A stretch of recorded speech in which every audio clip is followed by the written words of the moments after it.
Okay, so we're going to try to do another dyno comparison here.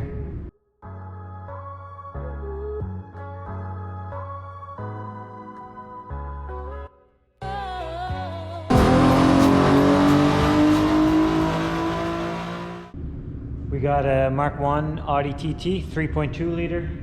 It's heavily modified for the track. This car sees a lot of track use at our local road course circuit track, Atlantic Motorsports Park. But engine-wise, it is a DSG vehicle. Engine-wise, it has Schrick cams, a 42 draft intake, and headers, I believe, as well. So we're going to try to do a comparison with the Unitronic software, and we're going to switch it to United Motorsport to see if we pick up any gains. The end goal for this car, I believe, is he does plan on boosting it. So that's kind of part of the reason of switching software now. It's going to get him ahead when the time comes to start putting some money towards actually turbocharging the car. So I'll just get the car strapped down, get everything set up so that we can dyno this thing in front wheel drive and see what we can get for power out of it.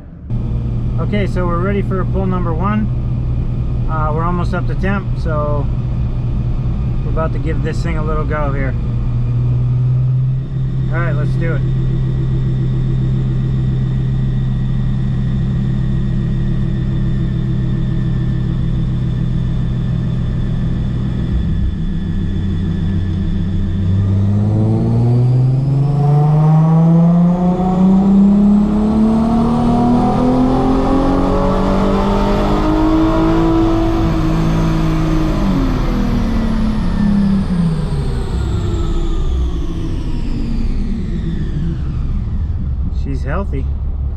She's healthy. So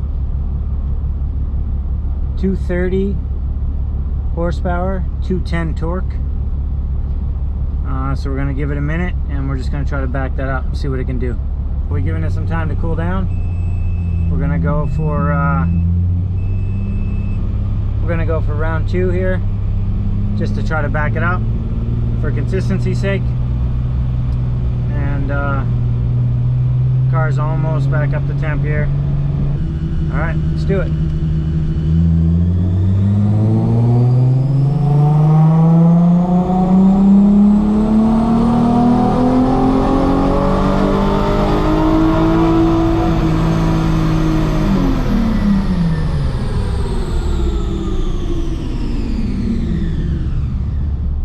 A little bit less that time as expected. Once there's a little more heat in the engine, but still really good. 228 and 207. So I'll show you that here in a second once I get the car shut down. All right, let's take a look.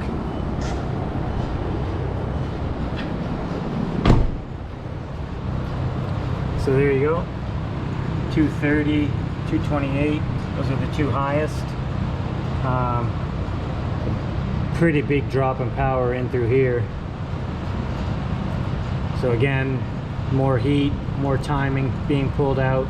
Yeah, like 11 horsepower drop in there. But up top, it's very, very similar. All right, so now we're gonna switch the software and we'll see if we can get any more power out of this thing. Okay, so I flashed the ECU with United Motorsport software. I'm now flashing the transmission. So this would be obviously a very early generation of the DSG transmission in these Mark 1 TTs. So I'm just going through the process. Now of flashing that, and we're almost to the end. She's just plugging away here. So once that gets finished, obviously I got to do the halodeck software as well, but we're not going to be able to do that until I get it off the dyno and hook the halodecks back up. So we're going to give this a shot and see what we get for power and move along to the halodeck software. We are now successfully completed. I don't know if that's in focus or not. So we're ready to get the car fired back up and let's see if we gain any more power out of this thing. All right, we're ready to give this another attempt. Got some heat back into it. And and we'll see what she's got here. All right, let's go.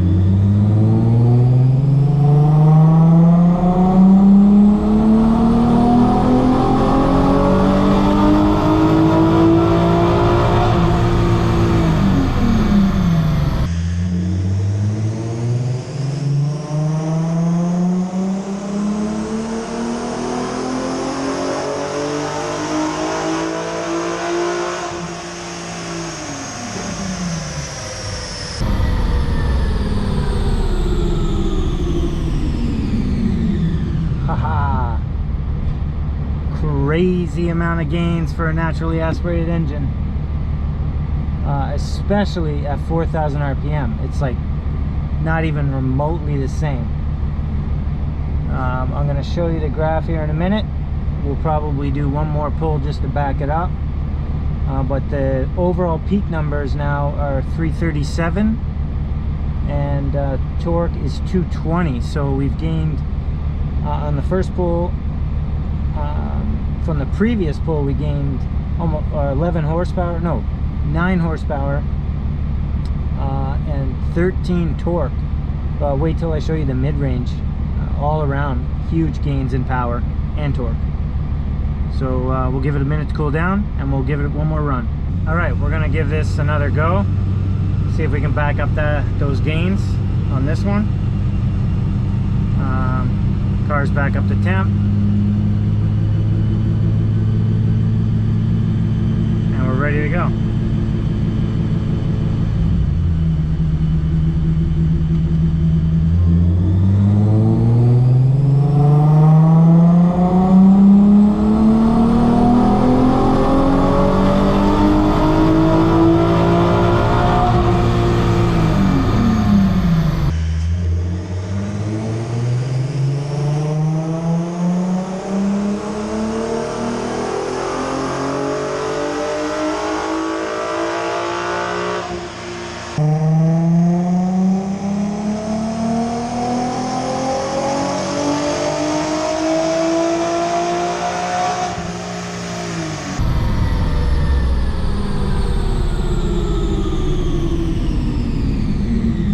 Actually gained a horsepower, so now we're at 338. The graph is near identical again. This is awesome gains, awesome gains. I'll show you guys here in a minute. The first run with the Unitronic software, the best run it did was 230 and 210 torque. The second run, it dropped power a little bit and dropped torque, but it was pretty close. So let's compare the two runs, the United Motorsport tune and the Unitronic tune. Overall peak power, it revs out further, and throughout pretty much the entire higher RPM range, it's gained power all throughout. Then the big difference here is the mid-range power. We're talking like, what is that? Almost 20 horsepower in the difference, and 25, 26 torque at 4,000 RPM. So that's going to be substantially different at the track and on the street. So all around, I tried to keep this as equal as I could. 2 runs on the Unitronic software with the transmission, their transmission software as well. I let the car cool down while I flashed it with United Motorsports ECU and TCU software, and as you can see, the results speak for themselves. Not only did we gain 8 wheel horsepower and 10 wheel torque for overall peak power throughout pretty much the entire rev range, the mid-range power is like night and day different. That is going to be substantially different feeling on the car, or out on the street and at the track. So that's pretty much going to end it for this one. It's a little bit of a weird one, but I wanted to do it. The guys invested the money into switching software, and it's very expensive to switch software. I do comment about that in another video I did about when you first get into tuning your vehicle. I'll link that above. But with this one, he's planned on boosting it. Like I said, that's kind of the talk right now. So it only makes sense at this point to switch, and the numbers prove that it was well worth it. So if you have any comments or questions, please ask them below. I look down because like that's below the video. Be sure to like and subscribe. And until the next video, be smart when you drive stupid. All right, we're ready to hit at number 2 here. Oops, I gotta remember to start the dyno. So we'll try that again after I remember what I was doing. Okay, so to give you guys an idea what we're looking at, what we're looking at. Ben, what's happening? Just doing a little bit of YouTubing for the kids.